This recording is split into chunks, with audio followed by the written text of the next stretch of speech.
So today we are going to do the last part of chapter photosynthesis, students.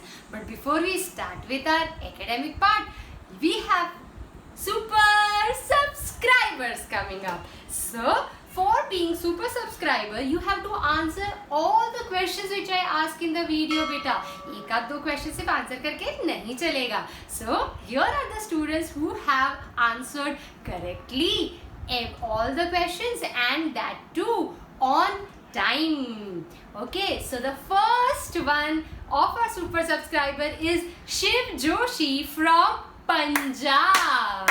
Second, Smruti Rupa and Vedika Raman from Mumbai. And last but not the least is Suhani Sinha. She has not put it in the comment section below where she is from, so I don't know. Okay, a huge round of applause for our super subscribers. Let's get started. So in the last part of the chapter photosynthesis, first thing that we are going to talk about are the factors affecting the rate of photosynthesis. Transpiration के कौन से factors थे? What was the short form, students? Try and memorize it. Yes, I hope that most of you all must have got the mnemonic right. It was CST. Wow! In case if you have missed out on the transpiration part 2 video, I will put it in the iCard above and in the description box below. Do check out the description box for timestamps as well. Now, what about the factors affecting the rate of photosynthesis? We have external factors and we have internal factors. External factors पहले ले लेते हैं. The external factors में short form याद रखना है Lee WTC. Bruce Lee है ना, वर्ल्ड ट्रेड सेंटर घूमने गया है. Lee WTC. ली के ऊपर टोपी पहनाया. That means that is a single factor. Light intensity. W से है अपना water. T से है अपना temperature and C से है carbon dioxide concentration. So these are the 4 external factors which affect the rate of photosynthesis. Now the next thing is, how do they affect the rate of photosynthesis? उसका answer जानने के लिए let's take one factor at a time. तो पहले मैं ले रही हूँ water. ये वाला लास्ट पे लूंगी स्टूडेंट्स. So water, जितना water externally soil में होगा उतना water will be absorbed by the plant roots obviously, and जितना root में आएगा obviously leaves तक पहुंचना ही है उसने. So unless and until we have a good amount of water concentration in the soil in which the plant is there, you cannot increase the rate of photosynthesis because water is one of our raw materials for photosynthesis. So जितना पानी होगा उतना photosynthesis होगा. Directly proportional है students. Temperature. The optimum temperature for photosynthesis is 35 degree Celsius. Optimum बोला मतलब maximum rate of photosynthesis will take place at what temperature, students? 35 degree Celsius. We are talking about the plants which we find in the normal surroundings. We are not talking about xerophytes. उनके लिए तो 30 xerophytes बोला मतलब desert, cactus, cactus की बात नहीं कर रहे. हम लोग generally बात ले रहे हैं because cactus में तो और भी ज़्यादा temperature चाहिए होगा for photosynthesis because वो लोग desert में होते हैं. हम लोग generally बात कर रहे हैं. So optimum temperature कितना है? 35 degree Celsius. The rate of photosynthesis is going to be maximum at this temperature. Now what happens below 35 degrees and what happens above 35 degrees? Let's find out. Every 10 degree rise below the optimum temperature doubles the rate of photosynthesis. Bumper गया ना, समझाती हूँ. 35 degrees मतलब optimum temperature के नीचे every 10 degree rise will double the rate of photosynthesis. Example, 10 degree से 20 degree गया तो photosynthesis x का 2x हो जाएगा. 17 से 27 गया, x से photosynthesis 2x हो जाएगा. 25 से 35 गया, x का photosynthesis 2x हो जाएगा. this rule applies only below optimum temperature, that is below 35 degree Celsius. So below 35 degree Celsius, 10 degree rise will double the rate of photosynthesis. At 35 degree you will have maximum rate of photosynthesis. What happens above 35 degree Celsius? 35 degree Celsius से temperature ज्यादा होते जाएगा तो photosynthesis कम होते जाएगा. So as the temperature increases beyond 35 degrees Celsius, your photosynthesis rate decreases, students. And what happens at 40 degrees? The photosynthesis stops. Why? Because the enzymes required for photosynthesis are destroyed or denatured. So above 35 degrees, rate is going to decrease. At 40, the photosynthesis stops. Why? Because enzymes get denatured or destroyed. तो एक बार अगर मैं plant को boiling water में डाल दूं और उसके बाद मैं उसको बाहर निकालूं और बोलूं भाई फोटोसिंथेसिस कर, भाई फोटोसिंथेसिस करने वाला नहीं है, बिकॉज भाई के अंदर के सारे enzymes needed for photosynthesis are denatured, students. Board question आता है optimum temperature, what happens below that, what happens at 40, इसीलिए इतना ध्यान से करेंगे. नाउ बाकी के दो ले लेते हैं, light intensity and carbon dioxide concentration, दोनों साथ में लेना है. सो लेट्स सी, ग्राफ पढ़ना तो आना चाहिए स्टूडेंट्स. ये एक्स एक्सिस है, ये मेरा वाई एक्सिस है. जैसे लाइट इंटेंसिटी एक्स पे डाला तो लाइट इंटेंसिटी एस एस से बढ़ते जा रहा है. फोटोसिंथेसिस वाई पे डाला, फोटोसिंथेसिस एस एस से बढ़ते जा रहा है.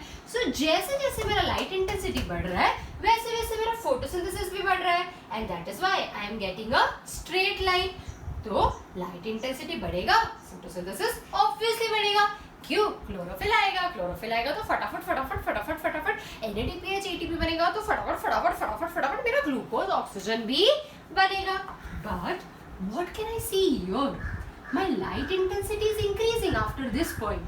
लाइट इंटेंसिटी तो बढ़ रहा है but photosynthesis is not increasing. Why so? So light intensity बढ़ रहा है, फोटोसिंथेसिस भी बढ़ रहा है, but this will happen only up to a point. ये पॉइंट के बाद लाइट इंटेंसिटी जितना चाहिए बढ़ा लो, फोटोसिंथेसिस बढ़ने वाला नहीं है. ठीक है. So now at this point मैंने इसका पॉइंट का नाम दिया है एस डैश. ये पॉइंट पे मैंने बोला carbon dioxide concentration in the atmosphere is 0.02%. Now light intensity बढ़ाने से फोटोसिंथेसिस तो नहीं बढ़ रहा है. At this point, if I want to increase photosynthesis, I will have to increase carbon dioxide concentration from 0.02 to 0.05. तो जैसे मेरा कार्बन डाइऑक्साइड बढ़ा, देखो मेरा फोटोसिंथेसिस भी बढ़ गया. But again my rate of photosynthesis will become stable at the point. This time the point is called S double dash. कुछ भी नाम दे सकते हो. मैंने S double dash दिया है. Carbon dioxide concentration 0.05. Now can you all tell me what will happen if carbon dioxide concentration will increase beyond 0.05%? Transpiration में मैंने बोला है. और अगर तो फोटोसिंथेसिस क्या होगा? No where to answer. Pause करो वीडियो को, कमेंट सेक्शन में जाओ, आंसर दे दो. And for people who don't understand, don't worry, हम लोग को पोर्शन में यही तक है. So let's do it again. Light intensity increasing, photosynthesis also increasing, but only up to a point. After this point, if I increase light intensity, my photosynthesis is not going to increase. So if I want to increase my photosynthesis, I will have to now increase carbon dioxide from 0.02 to 0.05. तो मेरा photosynthesis भी बढ़ेगा. And carbon dioxide 0.05 पे photosynthesis will again become constant, students. तो मेरा LWTC हो गया. External factors tick mark. Now let's talk about the internal ones. ये तो बहुत इजी है. पर स्पीसीज याद रखो, PCs personal computer, species, P से प्रोटोप्लाज्म. सो सेल कहाँ? लीफ सेल्स का जो प्रोटोप्लाज्म होता है वहां पे वाटर हमेशा ज्यादा चाहिए, ग्लूकोज हमेशा कम चाहिए for my rate of photosynthesis to increase and increase and increase. क्यों? अगर मैंने आपको बोला है 4 लोगों का खाना बनाना है, आपने खाना बनाना चालू किया कि कब तक बनाते रहोगे?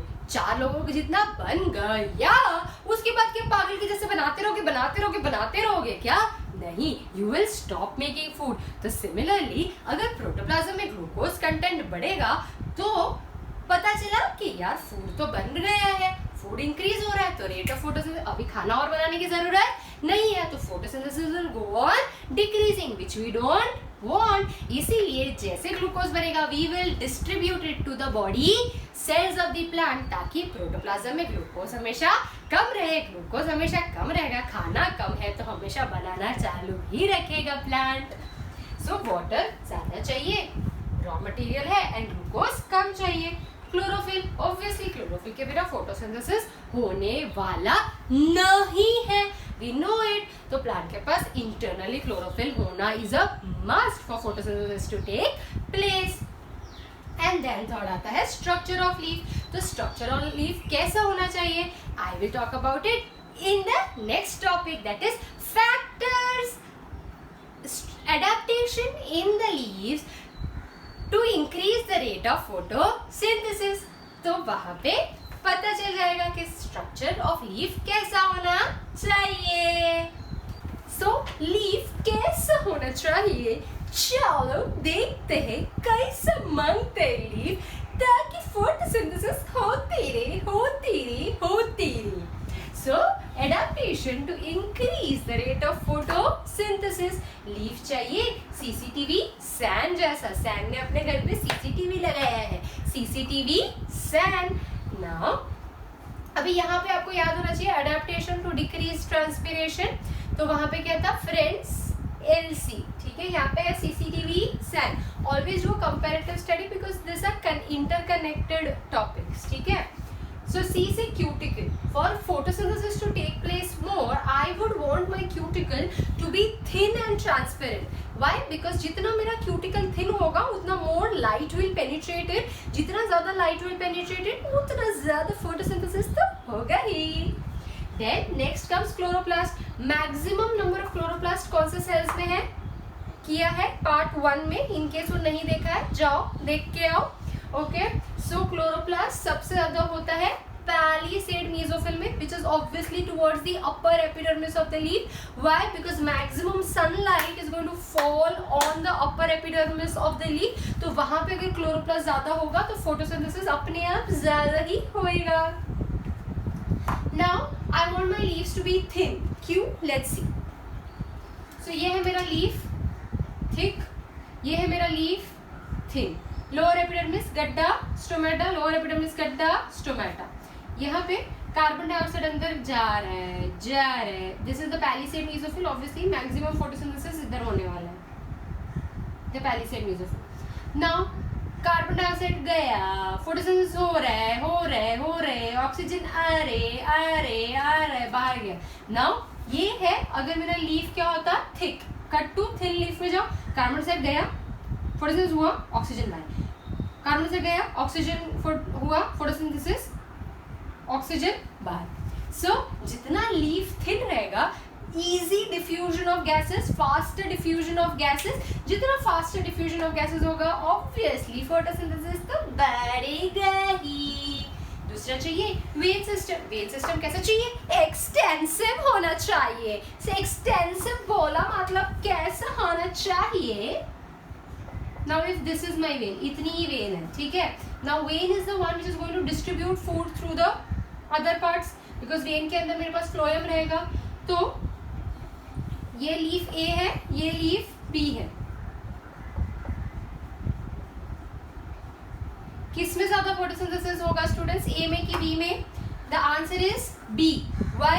B में ज्यादा होगा because vein system is extensive, बहुत ज्यादा वेन्स है तो फटाफट ग्लूकोज बनेगा, it will get transported to other cells. तो प्रोटोप्लाज्म में ग्लूकोज हमेशा कम रहेगा, एंड अगर ग्लूकोज हमेशा कम रहेगा तो फोटोसिंथेसिस हमेशा ज्यादा रहेगा। सो वेन सिस्टम अपने को एक्सटेंसिव चाहिए for faster diffusion of glucose, ताकि फोटोसिंथेसिस होते रहे। थिन लीव्स चाहिए for faster diffusion of gases, ताकि फोटोसिंथेसिस होते रहे। सरफेस एरिया कैसा चाहिए, ज्यादा, जितना ज्यादा सरफेस एरिया उतनी ज्यादा सनलाइट, उतनी ज्यादा क्लोरोफिल, तो उतना ज्यादा फोटोसिंथेसिस। नाउ ए से आता है arrangement of leaves at right angles to exposure. Means what, अगर ये मेरा प्लांट है, we always make the leaves like this, right? हम लोग उसको ऐसे ऊपर नीचे नहीं बनाते, why? Because it's almost perpendicular to the light rays, okay, and that is the maximum exposure that a leaf can get is at right angles to the exposure, ठीक है? So arrangement of leaves at right angles to the exposure for maximum exposure to the sunlight, and numerous stomata जितने ज़्यादा diffusion उतने ज़्यादा photosynthesis. Now CCTV cell से मेरा photosynthesis तो बढ़ रहा है, but उसके साथ साथ क्या बढ़ रहा है students? ट्रांसपिरेशन भी बढ़ रहा है, बिकॉज न्यूमरस टोमेटा बोला, थिन क्यूटिकल बोला, ओके, सरफेस एरिया मोर बोला, सो या नो गेन्स विदाउट पेन्स। बढ़ाना है दोनों बढ़ाया, साथ में बढ़ेगा, फोटोसिंथेसिस ट्रांसपिरेशन घटाना है दोनों साथ में घटाएगा, ठीक है? So that is it about the adaptation CCTV सैन, याद रहना चाहिए। इसके बाद में let's talk about the experiments. Each experiment that we are going to talk now is a 5 marks board question, students. And also ये वीडियो से board questions end में नहीं रहेंगे, कहीं बीच में ही रहेंगे वीडियो के, so make sure that you watch the entire video. तो अभी टाइम है experiments करने का. Each experiment is very very very important because it is board question. So there are 4 experiments that we are supposed to do. चारों में से 3 experiments के पहले and बाद में there is one common thing that we are supposed to do. So rather than taking each experiment and talking about that step again and again, first what I am going to do is I am going to first take the collective thing. Collecting मतलब experiment चालू होने से पहले क्या करना है and at the end of experiment क्या करना है, and after that we will take one experiment at a time. So before starting with any experiment of photosynthesis, the first thing that I need to do is discharge the plant. कैसे करेंगी और क्यों करेंगी? Now suppose this is the plant that I have chosen for performing the experiment. ये plant experiment मैं अभी उसको लेके आई हूँ, तो एक्सपेरिमेंट अभी चालू होगा, समझो। एक्सपेरिमेंट के पहले कौन से कंडीशन में कितना स्टार्च बना, कैसे बना, कितना ग्लूकोज बना, I don't know, because I was not around the plant, I was not monitoring the plant all the time. So what I want to do, I want to start a fresh. मतलब I don't want any starch which was already present in this plant before I started the experiment.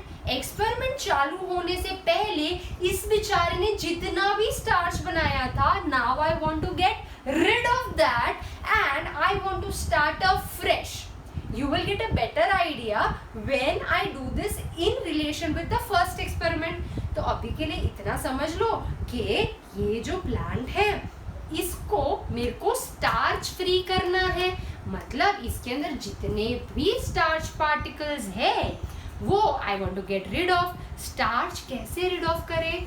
I will have to make sure कि for next few hours ये plant photosynthesis नहीं कर पाएगा. वो मैं कैसे करूं? By keeping this plant in a dark room. Dark room होगा तो ये बेचारा प्लांट फोटोसिंथेसिस नहीं कर पाएगा. फोटोसिंथेसिस नहीं कर पाएगा तो ये मर जाएगा क्या? नहीं मरेगा नहीं. तो क्या करेगा? It will use the starch which it had already in store. तो कैसे करना है डिस्चार्ज?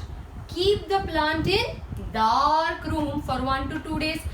डोंट वरी, प्लांट 1-2 दिन में मरने वाला नहीं है. फोटोसिंथेसिस नहीं करेगा तभी तो स्टोर्ड फूड जो स्टार्च था वो यूज कर लेगा. And by the end of 2 days I would get the leaves starch free. So now name the following है. A destarched plant doesn't have starch in root, stem, leaves. Only leaves, entire plant. The answer is leaves only. Okay. So before each experiment destarch करना है plant को. क्यों? क्योंकि मुझे नहीं चाहिए पहले का जो भी स्टार्च था वो आके मेरे एक्सपेरिमेंट को रूइन कर दे. बिकॉज मुझे नहीं पता एक्सपेरिमेंट के पहले क्या कंडीशन थी एंड प्लांट ने क्या किया क्या नहीं. I want to start fresh. ठीक है. Let's say there is one teacher who is teaching you a topic, ठीक है, and she has finished only half of the topic, and because of some reason she had to leave the school. Okay, so now the next teacher that comes, she will not continue with the half that was left by your earlier teacher, because आपकी वो teacher को पता नहीं है कि पहले वाली ने क्या पढ़ाया, कैसे पढ़ाया, कौन से तरीके से पढ़ाया. So the new teacher is now again going to teach the entire thing according to her. तो सिमिलरली मुझे नहीं चाहिए पहले का स्टार्च मेरे प्लांट में हो. क्यों? क्योंकि मुझे नहीं पता कैसे बना कैसे नहीं बना. So I want to start fresh. Keep the plant in dark room for 1 to 2 days. Plant मरेगा क्या? नहीं. क्या हो जाएगा? Leaves will become starch free and such plant is called a destarch plant. Reason why do we need to do, why is the need that we have to do this, is because that the starch present before the experiment should not interfere with the result of my experiment. समझ में आया? तो मैंने ये plant लिया, 2 दिन इसको dark room में रखा, ये डिस्टार्च हो गया. Now this plant is ready for experiment. So इसके लीव्स में अभी स्टार्च नहीं है. Now according to my condition यहाँ पे फोटोसिंथेसिस होगा कि नहीं होगा. पहले का स्टार्च नहीं है तो रिजल्ट मेरा अफेक्ट होने वाला नहीं है. So now I am going to take the plant and perform the experiment. जो भी एक्सपेरिमेंट होगा, क्लोरोफिल रिक्वायर्ड, सनलाइट रिक्वायर्ड, क्या क्या है वो मैं कर लूंगी. नाउ हर एक एक्सपेरिमेंट चलेगा 6 to 12 hours के लिए. After that, at the end of each experiment, there is one thing that we are supposed to do. That is, we are supposed to perform starch test. Starch test perform करना है. वो क्या करेंगे? Plant में से leaf निकालो. निकाला. अभी ये लीफ एक्सपेरिमेंट, ये प्लांट कौन सा था? डिस्टार्च प्लांट था. एक्सपेरिमेंट परफॉर्म किया. एक्सपेरिमेंट के एंड पे स्टार्च टेस्ट के लिए पूरा प्लांट यूज नहीं करेंगे. We are going to take a leaf. Now this leaf first we are going to put it in boiling water. कहाँ पे डालेंगे? Boiling water to kill the cells. To kill the cells. क्यों I want to kill the cells? Because experiment के पहले की कोई भी चीज मेरे को इंटरफेयर नहीं करी है, मैंने डिस्टार्च कर दिया. After that 6 to 12 hours I have perform the experiment. I have given the condition which I wanted the plant to be in. After this 6 to 12 hours, I don't want any more chemical reactions taking place, so that I can know what exactly has happened between that 6 to 12 hours of my experiment. इसीलिए I'm going to put my leaf in boiling water to kill the cells. Put the leaf in boiling water to kill the cells. After that, I'm going to take the leaf and put it in methylated spirit or ethyl alcohol. ठीक है? Take the leaf, put it in methylated spirit or ethyl alcohol. ये करने से क्या निकल जाएगा? इसका green pigment निकल जाएगा. That is chlorophyll will be removed. Why do I want my chlorophyll to be removed? आगे पता चलेगा. सो अब तक जो मेरा ग्रीन लीफ था, now it will become pale colourless. ठीक है? तो मैंने ग्रीन की जगह देखो ब्लैक यूज कर दिया. So second step, methylated spirit ethyl alcohol करो to remove chlorophyll. After that third step, it's not a compulsory step. कर भी सकते हैं, कोई कोई नहीं भी करते. So I am going to put the leaf in warm water. Why? Because when I had put the leaf in alcohol, alcohol had made the leaf brittle. तो देयर आर चांसेस कि मेरा लीफ टूट जाएगा. So I don't want my leaf to break. Okay. So what I'm going to do is I'm just going to put it in warm water just to soften it up. थोड़ा soft हो जाएगा. And now comes the most important part of starch test, the fourth part. ये leaf में I'm going to put a solution. दिख रहा है ना? Dropper से आप put a solution, iodine solution. Test का नाम है starch test. The solution used is iodine solution. Iodine solution has a property to test the presence of starch. So the areas जहाँ पे फोटोसिंथेसिस हुआ रहेगा वहाँ पे स्टार्च बना रहेगा. तो iodine in presence of starch gives blue black colouration. Iodine in presence of starch gives blue black coloration. Blue black. And जहाँ पे फोटोसिंथेसिस नहीं हुआ होगा, स्टार्च नहीं बना होगा, वहां पे मुझे कौन सा कलर मिलेगा on putting iodine solution is brown. अगर स्टार्च है तो ब्लू ब्लैक, अगर स्टार्च नहीं है तो ब्राउन। ये हो गए अपने steps of starch test which we are going to do at the end of the experiments. So देरी किस बात की, हर एक एक्सपेरिमेंट ले लेंगे फटाफट। So the first experiment is to prove that chlorophyll is required for photosynthesis. हमको 4 experiments करने हैं। पहले to prove chlorophyll is required, फिर to prove sunlight is required, फिर to prove carbon dioxide is required. Water required की जरूरत नहीं है बिकॉज वाटर के बिना तो कोई भी रिएक्शन नहीं होता, यूनिवर्सल फैक्ट है। तो ये जो फोर्थ एक्सपेरिमेंट है ये क्या है, is to prove that photosynthesis gives out oxygen. तो पहला करेंगे chlorophyll is required for photosynthesis. What will you do before starting with the experiment? Destarch the plant. तो प्लांट लिया, अंधेरी जगह में रख दिया 1-2 days के लिए, प्लांट के लिए यूज हो गया starch free. Now plant is ready for experimental setup. So I am going to take a plant with variegated leaf. Now what do I mean by the term variegated leaf is a plant which has leaves with green and non-green color. So leaf होगा जिसमें थोड़ा थोड़ा part green होगा, थोड़ा थोड़ा part non green होगा. Mostly that other color is yellow, and most common type of plant with variegated leaf is croton students.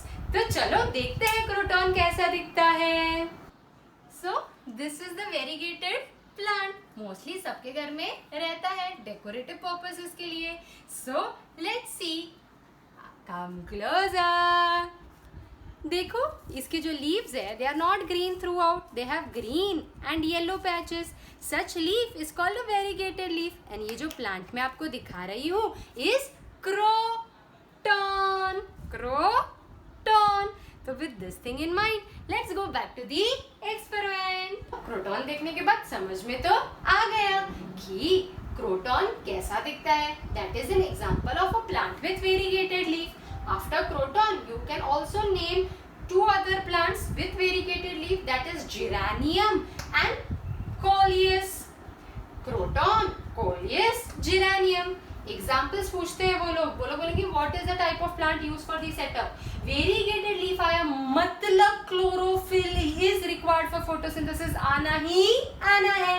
So मैंने ये है मेरा setup, D-starch plant लिया, डाल दिया उसको किधर सनलाइट में 6 to 12 hours. Photosynthesis will take place. Now what I'm going to do is I'm going to pluck a leaf. तो चलो लीफ तोड़ेंगे. So variegated leaf आ गया हाथ में. अभी ये लीफ के साथ क्या करेंगे? लीफ को परफॉर्म करेंगे test. Which test? Starch test. First put the leaf in boiling water to kill the cells. Then put it in ethyl alcohol to remove chlorophyll. Then put it in warm water just to soften it up. After that, I am going to put iodine solution. जहाँ पे photosynthesis हुआ रहेगा, वहाँ पे starch बना रहेगा. कौन सा कलर मिलेगा? Blue black. जहाँ पे photosynthesis नहीं हुआ, वहाँ पे starch नहीं बना, कौन सा colour? Brown. So I am first going to do the marking. क्यों marking करना important है students? Because once I put it in methylated spirit, मुझे पता ही नहीं चलेगा कि मेरा green part कौन सा था, non green part कौन सा था. तो mark कर लिया मैंने. So यहाँ पे भी ऐसे mark कर लो marker से कि कौन सा green part था. After that at the end ये देखो color चले गया है. So what do you think? जहाँ पे chlorophyll था, मतलब green color chlorophyll था, photosynthesis हुआ, starch बना. कौन सा color students? It will be blue black. And जो non green part था वहाँ पे chlorophyll नहीं था, photosynthesis नहीं हुआ, starch नहीं बना. तो कौन सा color students? Brown. Hence proved chlorophyll था तो photosynthesis हुआ, starch बना. जहाँ पे नहीं था chlorophyll वहाँ पे photosynthesis नहीं हुआ. So I have proved chlorophyll is required for photosynthesis. इसके बाद करेंगे sunlight is required for photosynthesis. For this you can take any plant which preferably one with large leaves, but it has to be green throughout. ठीक है, तो obviously ये large leaf नहीं है, but yes you can take any plant, but preferably जिनका leaf कैसा होना चाहिए, large. अभी ये plant को पहले क्या करेंगे, de-starch करेंगे. After that it is ready for the experiment. तो experiment setup क्या है देखेंगे. I am going to take any one part of the leaf, any one leaf selected, and a part is covered with black paper. आगे पीछे दोनों तरफ. Okay, so जैसे यहाँ पे I am just making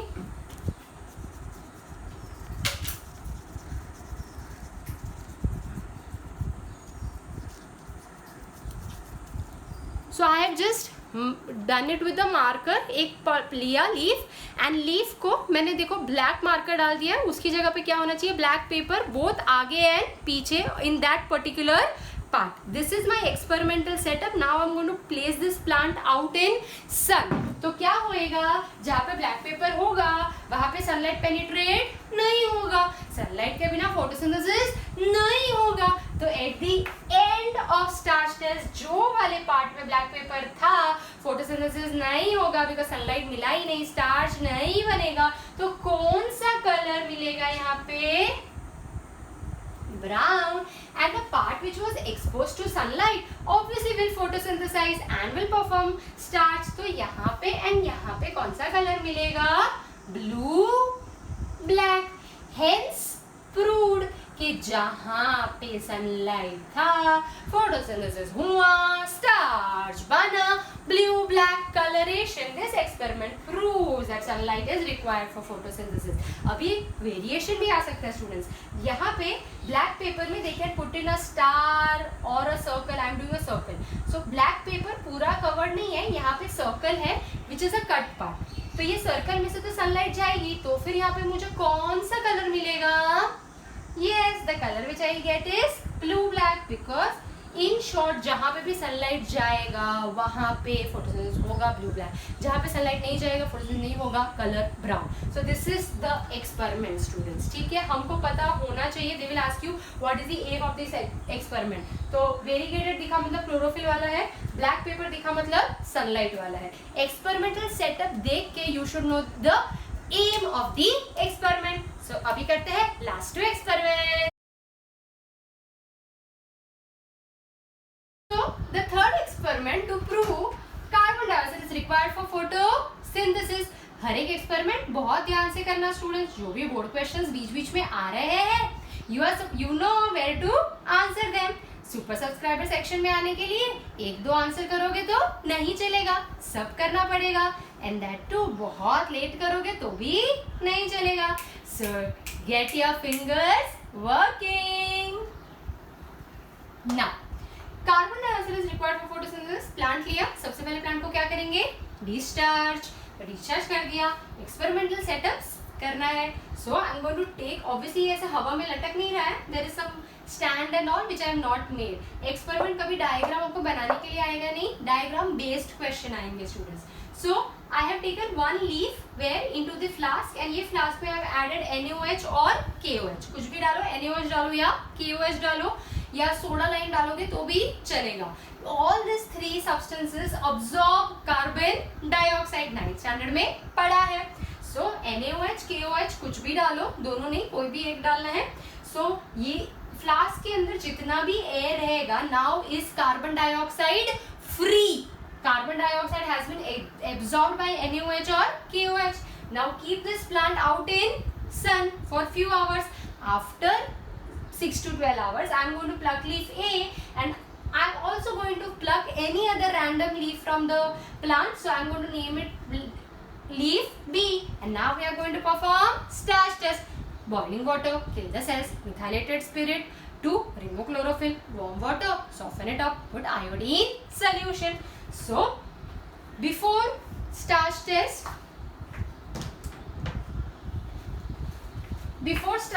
this is my leaf A this is like leaf B, A B. Obviously starch test के बाद chlorophyll नहीं रहेगा.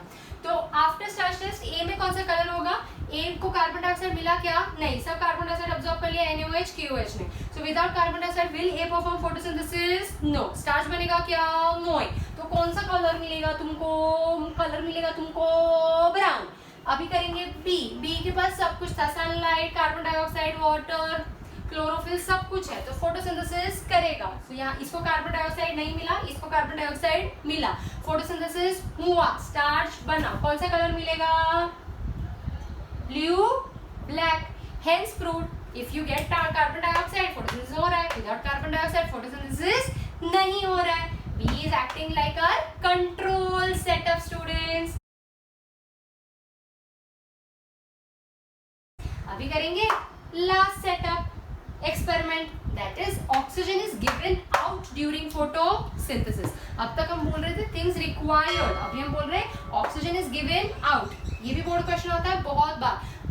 All the 4 experiments multiple times board question diagram based. ठीक है, so you should know how to answer them. Diagram देख के समझ में आना चाहिए एम क्या है. सो ऑब्वियसली ये तो एकदम ही अलग है. बीकर लिया, बीकर में पानी भर दिया है. I have put 2 slabs here and over that I have inverted thistle funnel. ये blue color का thistle funnel and उसके ऊपर I have inverted test tube. Beaker low, beaker में पानी भरो, 2 slab, उसके ऊपर thistle funnel, उसके ऊपर test tube. Now inside the thistle funnel I have aquatic plant. कोई भी aquatic plant लो, हम लोग को टेक्स्ट में दिया है hydrilla, तो we are going to stick to hydrilla. So hydrilla, the plant has to be aquatic plant students. कोई भी normal plant को अंदर डाल दोगे terrestrial को तो नहीं मिलेगा result. So I put hydrilla. Now I'm going to keep this apparatus out in sun. इसमें D-starch, V-starch कुछ ज़रूरत नहीं है. After some hours, I will start noticing that there are some bubbles, gas bubbles, which are given out from hydrilla. ये gas bubbles है, and this gas is going to accumulate here in the test tube. तो gas तो निकल रहा है. Now we have to prove that the gas given out is oxygen. Oxygen supports combustion, that is burning. तो how to prove that this gas is oxygen? Test tube को उठा, उल्टो, मतलब अभी जो उल्टा है उसको सीधा करो, put a glowing splinter, match box डाल, मैच स्टिक डालो, and it will burst into flames, proving that the gas which is accumulated is oxygen. So when tested, glowing splinter bursts into flame, proving that it is oxygen, because oxygen is the gas which supports burning. Now to get better results, to increase the rate of photosynthesis, you can add a pinch of sodium bicarbonate or potassium bicarbonate. Don't get confused. यहाँ पे NaOH KOH absorb करता है carbon dioxide, जबकि sodium bicarbonate और potassium bicarbonate gives out carbon dioxide. And if you don't want to use this chemical, you can use any aquatic animal. I have used snail. So ये लोग दोनों क्या करेंगे? snail respire करके carbon dioxide देगा बाहर. Sodium bicarbonate, potassium bicarbonate also acts as a source of carbon dioxide. So more carbon dioxide will be released, more photosynthesis, more oxygen produced, better results. So don't get confused. Bicarbonate and hydroxide में hydroxide carbon dioxide absorb करता है, bicarbonate carbon dioxide देता है. We have done very important part. Everything that I did was clear. कोई भी doubt रहेगा comment section में post करो. And if you like the video, don't forget to press that like icon and share it to as many people as you can. Thank you. Till then, I will say just one thing. Stop wishing and start doing, you guys.